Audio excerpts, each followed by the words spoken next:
Hello everyone, Bard here, and welcome to some more of Happy Sulli-Days.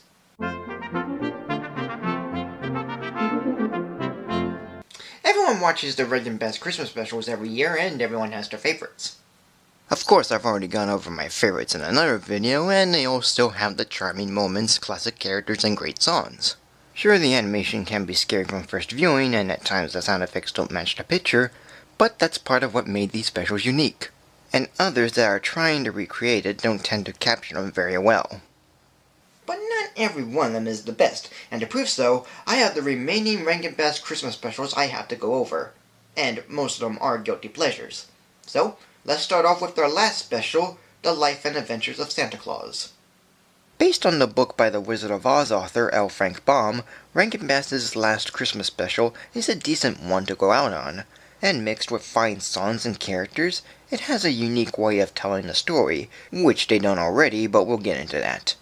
The Great Ack, who is the woodsman of the forest of Burzee and supreme immortal, holds a meeting for the other immortals on wanting a man named Nicholas, who's become known as Santa Claus, as an immortal. And to prove why he should be immortal, Ack tells the other immortals about Nicholas's origin and how he became Santa. From being raised by a wood nymph named Necile and a lioness named Shiegra, to building toys with the forest creatures, to making his first Christmas Eve flight. Now let's go over the most obvious of comparisons to this. Rankin Bass has done an origin of Santa Claus story before, with Santa Claus is Coming to Town. And in many respects, this one shouldn't exist, since the other one is more original despite it being based around the song and inserting its lyrics into the story. But with this one being based on a book that not many people know about, it creates its own origin and has more of a fantasy feel in its approach. With that said, it's a fine little special. It's got interesting characters, a fun battle scene with Aguas, who stole Santa's toys, and while the songs are okay, they're not too memorable, except for the opening song, which is cool, and one by the children, which is sweet. It's nothing bad, it's a nice take with plenty of decent things all around, and for being the last Rankin Bass special, there's no harm to it at all. And if that's not enough, then how about a sequel to a classic special that really continues the story, which is The Little Drummer Boy Book 2. Like or unlike a couple of the other Rankin Bass sequels, this one is a direct sequel to The Little Drummer Boy, as it continues where the first film left off, where Aaron, the drummer boy, travels with King Melchior to find Simeon, a bell maker who made big bells of silver that would ring out the birth of Jesus to everyone. Unfortunately, the bells were taken by soldiers of the Roman Emperor, and they plan on melting them in order to carry them better. And so Aaron, Melchior, and Simeon go to retrieve the bells back. Again, it's another fine special and a good sequel too. And though there aren't many songs in this, the villain's number is fun and kind of catchy, even when getting a reprise. But it doesn't have quite the same heart as the original, and while the charm of it exists in many areas, it didn't get as much as it should. Yet, as sequels to Rankin Bass specials go, this is a decent one with nice characters, songs, and animation. And though it's one of the most obscure specials, it still feels a bit like the original, even if some of it's lacking. And speaking of obscure specials, here's another one that's kind of original, but also kind of doesn't need to exist. And it's The First Christmas, the story of the first Christmas snow. This is a very unknown special from Rankin Bass, and it might need more attention. But at the same time, there's not much to it that makes it worthwhile. On occasion, there is a little, but overall, it's not on par with the classics. After witnessing a shepherd boy getting struck by lightning during a thunderstorm, a nun named Sister Teresa takes him into the abbey to bring his health back. The boy, named Lucas, has become blind due to the storm, and despite Teresa always keeping him in the abbey, the priest, Father Thomas, demands that Lucas be sent to an orphanage, for he shouldn't stay in the abbey. But Lucas likes the life he's in, meeting new friends, caring for the sheep, and being accepted among a small group of nuns. Yeah, this one's not too special in any way. I mean, they say it snowed on the first Christmas, and that's completely false. There's even a scene where three mischief boys pull a prank on Lucas by hiding the sheep, only for them to escape into the forest and get lost, and that's pretty pointless. Even when the wolves are completely useless. And despite the songs being forgettable, Angela Lansbury, who voices Teresa, sings her rendition of White Christmas, which is pretty nice. But aside from that, there's nothing else to it. It's an original story with one good song, cute sheep, and fine animation, but certain moments are pointless and the characters aren't that strong. So overall, it's mainly a bland, but okay special. However, one special from them is not so okay. I mean, it tried, but not as much. And that's the original Jack Frost. And I say original so as not to confuse it with other Christmas shows that have the same name. Regardless, this special, while being fine for the most part, sort of has a letdown feel by the end, and has some choices that feel unbalanced. A groundhog, named Pardon Me Pete, decides to live home for Groundhog Day, despite that there's no sun and the only shadow that Pete casts was Jack Frost's shadow, not his. So, by way of telling how this came to be, Pete tells the story of Jack Frost, who playfully has fun in the town of January Junction. But he wants to be human when one girl named Elisa falls in love with him and his magic. And after consulting with Father Winter, Jack becomes human and is told to find a house, a horse, some gold, and a wife in order to stay human.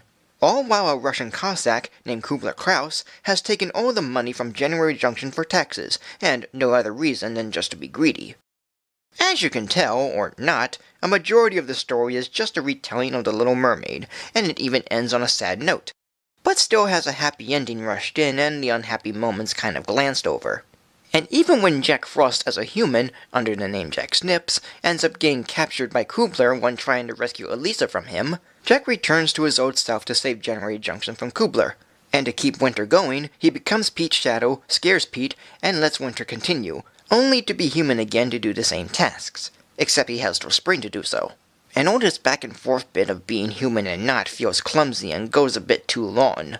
However, the songs are decent enough and a little bit catchy, and some of the characters are sort of likable.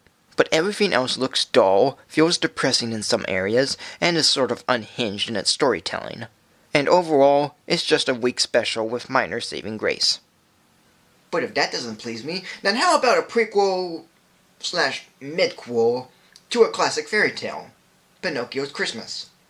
Yep, this is Rankin Bass's first prequel or midquel before Pinocchio's adventures from the book happen.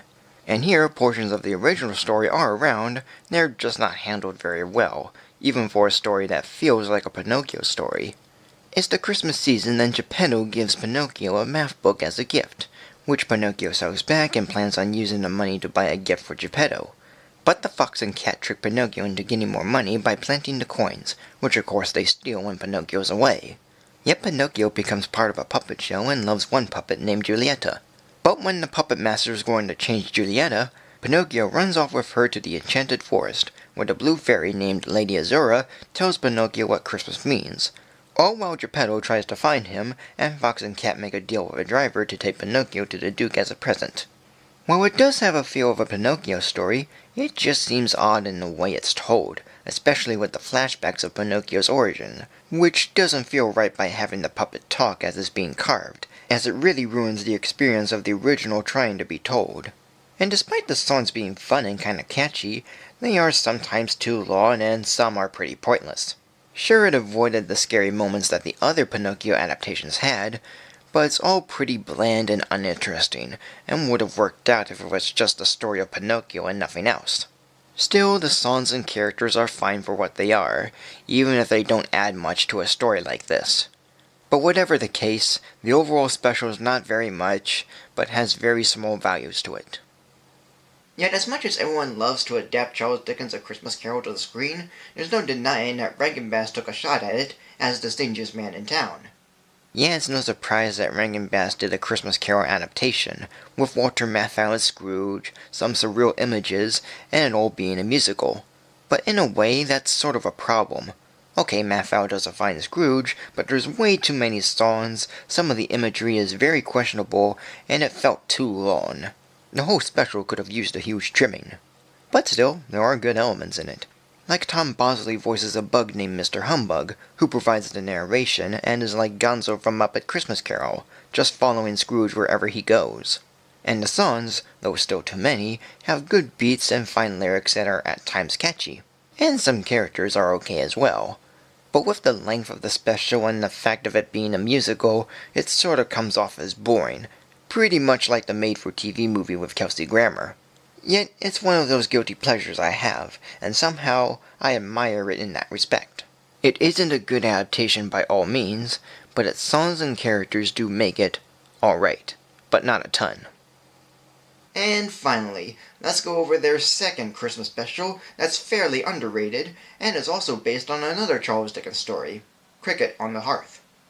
Even though I didn't care very much of Jack Frost and Pinocchio's Christmas, yet they're kind of guilty pleasures in a way, I was pretty torn on which was the worst Rankin Bass special, The Stingiest Man in Town or Cricket on the Hearth. Well, despite Cricket being based on a Christmas tale from Dickens that not very many people know about, it feels worse in its storytelling and out-of-nowhere content. Yet, it's fascinating in the way it's delivered. It's about a cricket named Crockett, who moved into the home of a toy maker named Caleb Plummer and his daughter Bertha. But Bertha becomes upset when her fiancé, Edward, has to leave as naval captain. But things become worse when the Plumbers receive word of Edward's disappearance and possible death, which causes Bertha to go blind.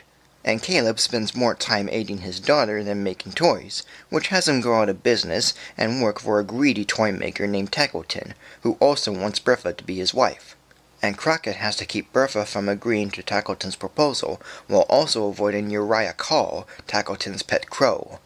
On the one hand, the story feels somewhat depressing. There's not much fun to it at all, with Bertha being blind and Caleb being poor. And yet, by the ending, there's no indication on whether or not Bertha got her sight back. I mean, how about giving her eyes a different color so we know she's blind to the end? Also throw in a song number that's completely pointless, some off-screen violence, and Danny Thomas bookending the special in live-action scenes that are not only pointless and awkwardly edited, but aren't really needed since he didn't narrate the story. But the songs themselves are really the best part of this. Sure, there may be too many of them and are at times pointless, but the melodies to them are pretty sweet, and the lyrics have a nice ring to them. So overall, this special is kind of lame in its execution, but its songs and once in a while its look are pretty nice. It may not be the best that Rankin Bass has to offer for my taste, but a little bit of it still has its charm. And that is it. So thank you for joining me. Like, comment, subscribe, follow me on Facebook or Twitter, and tune in next week for more of Happy Sulli-Days.